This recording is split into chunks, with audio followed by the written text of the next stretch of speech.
Bagaimana kabarnya anak-anak hari ini? Baik.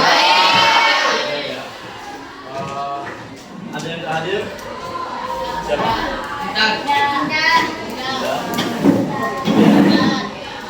Siapa lagi? Aldi apa? Apa? Intan. Oke, apa juga? Kemudian siapa lagi? Wahyu. Sudah? Cuman itu? Pada pertemuan kali ini kita akan membahas tentang sistem ekspresi. Anak-anak sudah mempelajarinya atau belum? Belum. Ada yang belum, ada yang udah? Yang udah? Tahu nggak apa itu sistem ekspresi? Buangan, sisa, sampah. Ada lagi? Ya, ada lagi. Sisa metabolisme. Ada lagi yang tahu apa itu sistem ekspresi? Anda tahu? Oke.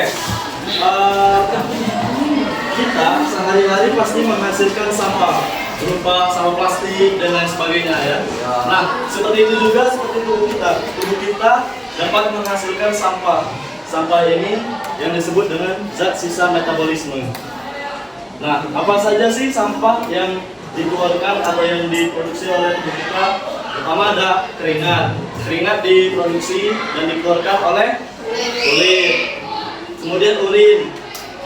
Urin itu berupa darah yang masih mengandung zat sisa metabolisme, disaring melalui ginjal dan kemudian dikeluarkan oleh tubuh kita.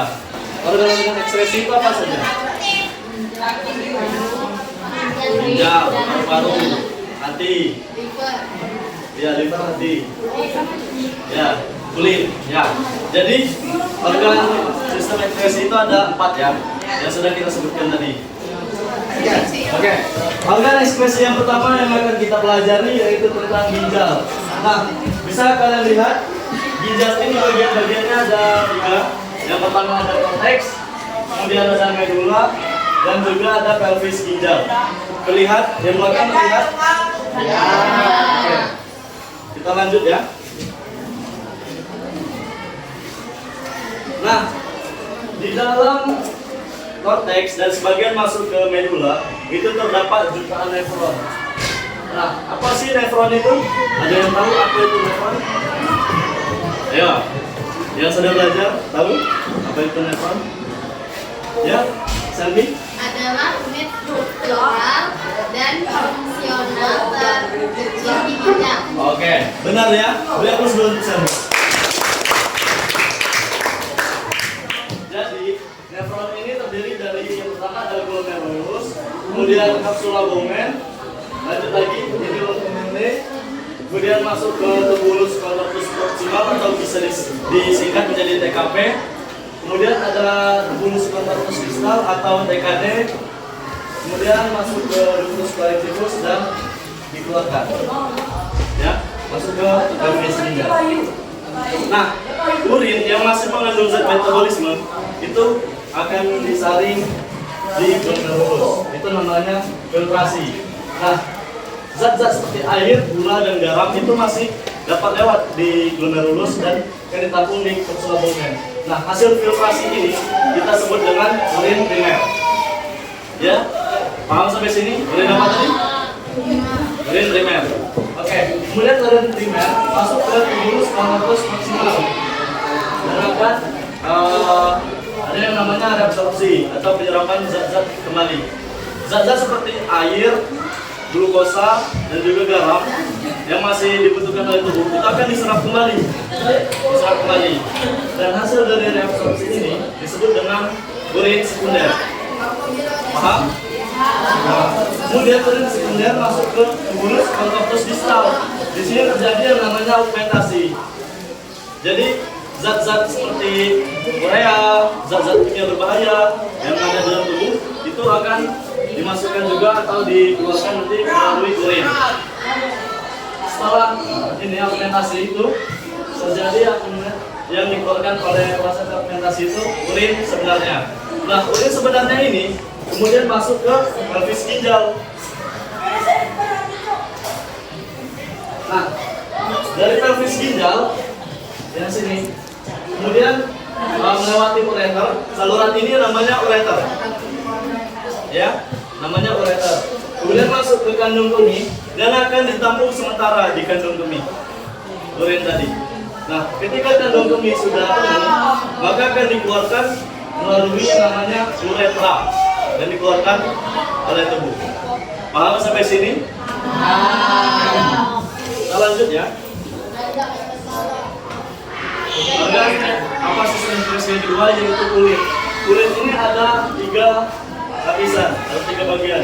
Yang pertama epidermis, dermis, dan juga hipodermis. Nah, pada bagian epidermis ini terdapat pori-pori dan juga pigmen melanin. Nah, pigmen inilah yang menghasilkan warna pada kulit kita. Ada yang warna sawo matang, kecoklatan, dan lain sebagainya. Nah, fungsinya yaitu melindungi tubuh kita dari sinar ultraviolet. Paham? Oke. Selanjutnya yaitu dermis. Nah, pada bagian dermis atau lapisan kedua dari kulit kita itu ada kelenjar minyak, rambut, serum darah, dan juga kelenjar keringat. Nah, kelenjar keringat inilah yang memproduksi zat sisa metabolisme dan akan dikeluarkan oleh tubuh. Keringat ini mengandung urea dan juga garam. Paham anak-anak? Oke. Selanjutnya yaitu ada hipodermis. Di dalam hipodermis itu terdapat lemak. Lemak ini berfungsi untuk menahan atau mengatur suhu tubuh pada kita. Paham? Selanjutnya ada hati. Nah, ada yang tahu fungsi hati?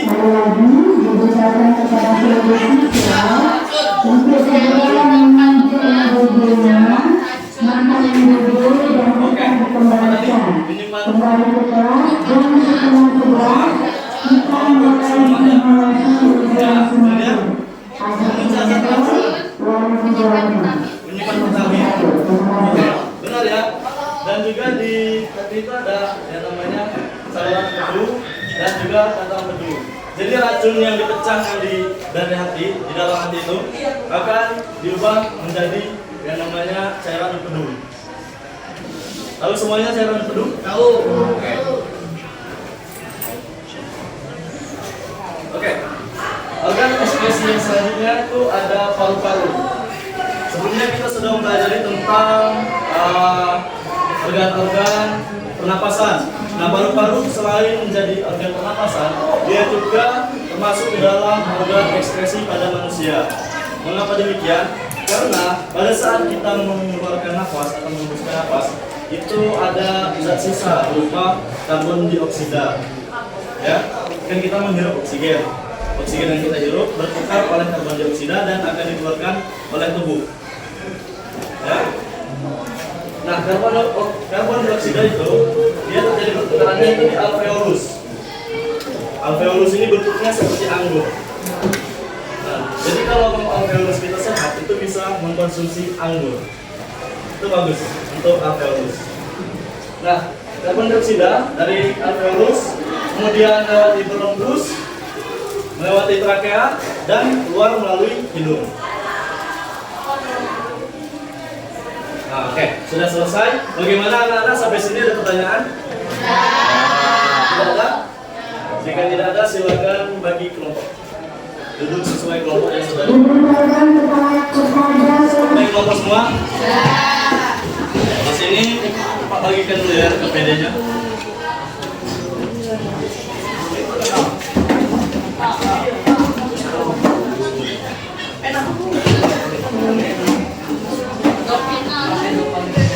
Itu, tadi kan itu, udah. Ada lagi ya, Pak? Nih, kelompok belakang.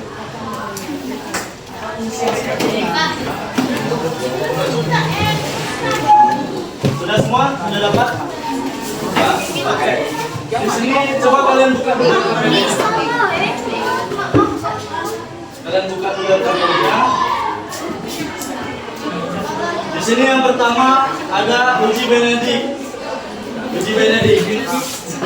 Ini nanti kalian bisa mencoba melalui virtual lab. Nanti virtual labnya Bapak akan ajarkan bagaimana cara menggunakannya. Kemudian yang kedua itu ada uji biuret. Uji biuret. Ya, nanti akan Bapak jelaskan ya bagaimana cara memakainya. Dan yang terakhir ini ada kesimpulan. Nah, kesimpulan yang kalian dapatkan silakan tuliskan di lembar yang terakhir. Oke, paham semuanya? Oke, paham ya. Kemudian jangan lupa di sini ada pertanyaan juga. Di uji biuret ada 2 pertanyaan. Di uji benedik juga ada 2 pertanyaan. Itu silakan kalian isi. Sampai sini paham cara pengerjaannya? Oke, kalau paham silakan buka HP-nya. Kalian buka HP, ketik di pencarian Google itu rumah belajar Kemendikbud. Ini rumah belajar Kemendikbud. Kemendikbud. Ya. Rumah belajar Kemendikbud. Ya. Oke. Kalau sudah semua, silakan perhatikan ke depan. Perhatikan di depan. Itu kita klik yang paling atas ini. Ya, perhatikan aja dulu. Ya, perhatikan saja dulu. Nah, sesudah ini kalian bisa scroll ke bawah. Kemudian ada ini sumber belajar. Dapat sumber belajar? Nah, kalian klik. Sudah? Kemudian ini jenjangnya kalian klik, kemudian pilih SMP. Jenjangnya pilih SMP. Nah, kemudian ini tipenya kalian pilih. Ada yang namanya Lab Maya. Lab Maya. Sudah? Oke, kalau sudah scroll ke bawah dan pilih pengujian urin sistem ekspresi. Kalian klik.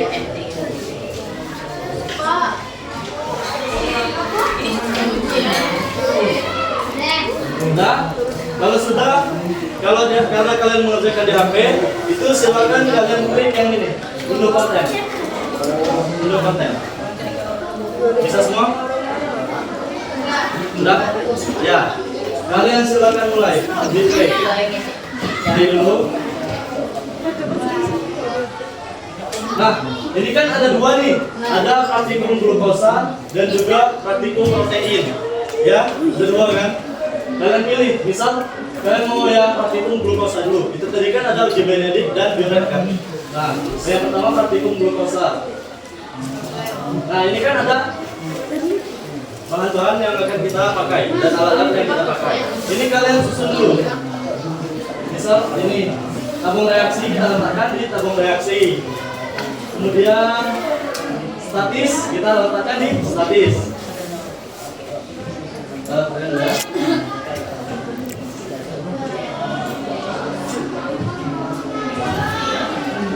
Nah, jika sudah semua seperti itu, silakan kalian submit. Ini ada submit.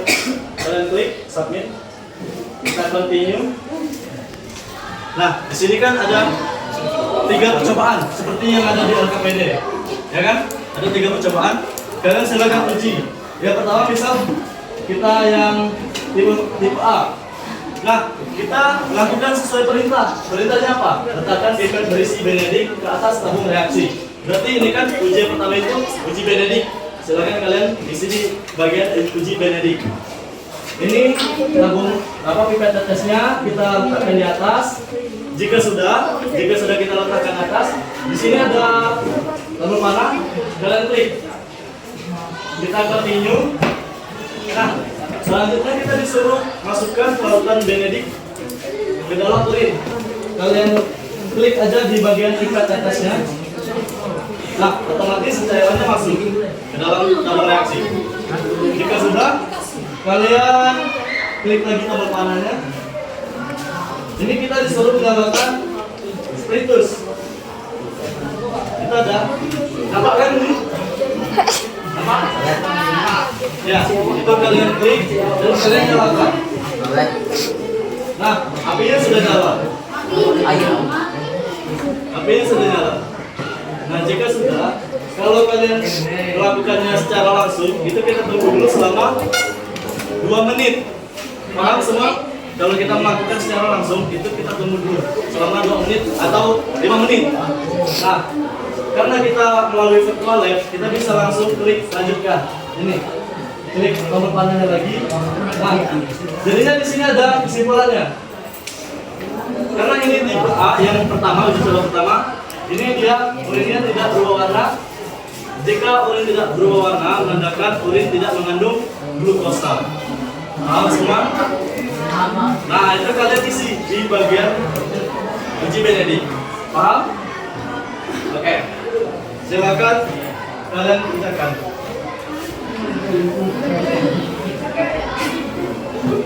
Oke, tadi Bapak menjelaskan yang praktikum glukosa. Sekarang Bapak akan menjelaskan bagaimana cara menggunakan yang praktikum protein. Ini kalian klik juga sama seperti tadi ya. Kemudian kalian pilih mau mengerjakan yang mana dulu. Kita pilih yang tipe B. Oke, kita coba yang tipe B. Kita lihat, katanya letakkan pipet berisi diuret ke atas tabung reaksi. Kita letakkan ini pipetnya. Proses. Sudah, kita klik tanda panahnya di sini. Kita continue. Nah, kemudian katanya masukkan beberapa tetes diuret. Kita klik di sini. Kita klik. Nah, diuretnya langsung masuk ke dalam tabung reaksi yang berisi urin. Jika sudah, kita lanjutkan lagi. Kocok tabung reaksi. Nah, kita klik aja tabung reaksinya. Nah, otomatis dia akan mengocok sendiri. Kita klik. Nah, jika sudah, kita lanjutkan lagi. Nah, langsung berubah warna.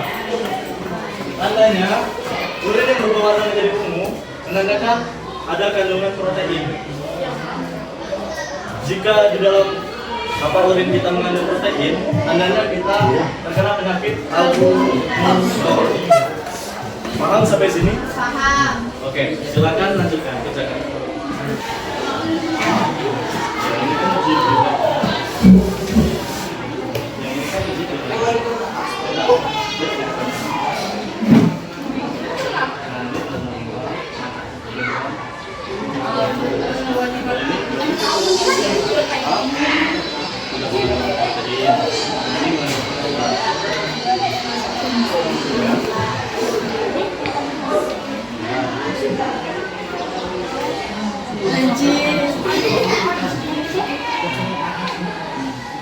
Ini coba kalian uji coba.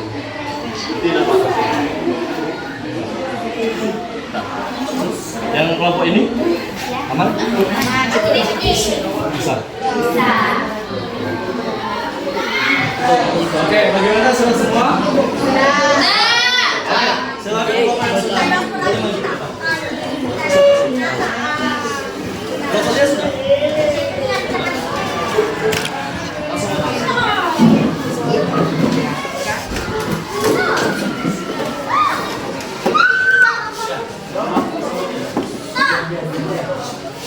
kelompok yang lain dengarkan ya.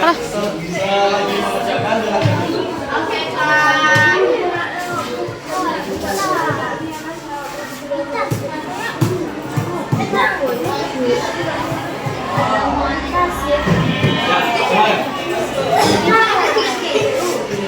Assalamualaikum warahmatullahi wabarakatuh. Waalaikumsalam warahmatullahi wabarakatuh. Perkenalkan, kami dari kelompok 1 berdasarkan hasil diskusi kami. Perkenalkan, nama saya Laura. Saya Nadia. Saya Nadia.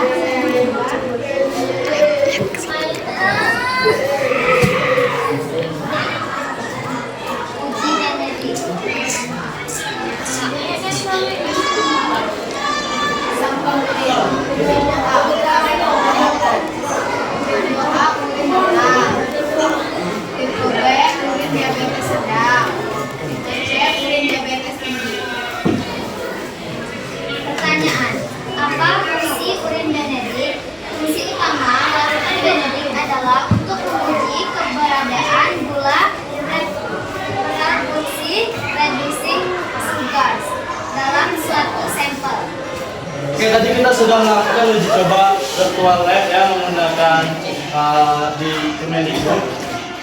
Jadi anak-anak sudah mengetahui ya bagaimana ciri urin mengandung protein atau urin mengandung glukosa. Jika urin mengandung glukosa itu kita berarti terkena penyakit diabetes. Jika mengandung protein tadi apa namanya penyakitnya? Albumin, disingkatnya ya, albumin. Nah, dari pembelajaran hari ini ada yang berani untuk menyimpulkan hasil pembelajaran? Oke, Kaila. Kesimpulannya dari pembelajaran hari ini adalah kita dapat mengetahui apa depresi dan bisa belajar uji coba virtual lab. Kita tadi sudah menguji coba medik dan diuret untuk mengetahui apakah urin mengandung glukosa dan protein. Sudah? Oke, beri aplaus dulu untuk Oke. Bapak rasa anak sudah paham semua ya untuk pelajaran kita hari ini. Bapak harap melalui pelajaran hari ini ilmunya bisa kalian serap, kemudian kalian tahu cara menjaga sistem nutrisi dan organ-organ lain yang penting dalam tubuh kita. Silakan kalian terapkan di kehidupan sehari-hari. Sampai sini ada pertanyaan? Tidak ada? Oke, jika tidak ada, untuk minggu depan tugasnya yaitu kalian silakan buat langkah kerja yang sudah kita lakukan tadi. Oke, paham? Oke, minggu depan silakan dikumpul. Oke. Jika tidak ada pertanyaan lagi, Bapak akhiri. Wassalamualaikum warahmatullahi wabarakatuh. Waalaikumsalam warahmatullahi